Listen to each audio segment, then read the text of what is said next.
ప్రతి ఒక్కరూ మీ అంతఃకరణలోని, మీ చైతన్యంలోని భేదాలన్నింటినీ పోగొట్టుకొని ఏకత్వ అస్తిత్వాన్ని చేరాలంటే, వాస్తవానికి ప్రతి వ్యక్తి తన వ్యక్తిత్వాన్ని ఒక విధంగా వ్యక్తిత్వరహితంగా చేసుకోవాలి. ఎందుకంటే వ్యక్తిత్వం ఇక్కడ ఒక అడ్డుగోడ. మరి మనలో ఉన్నది ఒక వ్యక్తిత్వం కాదు, చాలా వ్యక్తిత్వాలు ఉన్నాయి. మీతో సంబంధం ఉన్న ప్రతి వ్యక్తికి, లేక సంబంధం ఉండబోయే ప్రతి వ్యక్తికి, ఒక్కొక్కరికి మీరు ఒక్కొక్క వ్యక్తిత్వంగా కనపడతారు.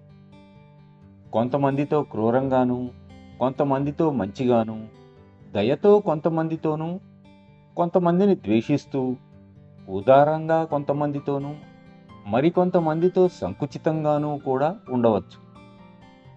ఇవన్నీ కూడా వ్యక్తిత్వానికి సంబంధించిన సమస్యలే.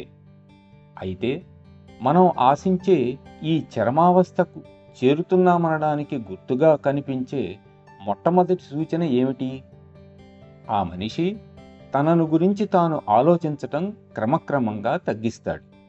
ఎందుకంటే మీ గురించి మీరు తలచుకున్నప్పుడే మీరు భారతీయులని, ఆడా లేక మగవారని, మంచి ఎత్తుగా ఉన్నారని, చాలా ఆకర్షణీయంగా ఉన్నారని తెలుస్తుంది. ఈ విశేషణాలు అలా పెరుగుతూ పోతుంటాయి. ఇప్పుడు మీరు నిర్వ్యక్తీకరణం చేసుకోవాలి. మీ చైతన్యంలో మాత్రం మీరు ఏమీ కాకూడదు, శూన్యమై ఉండాలి.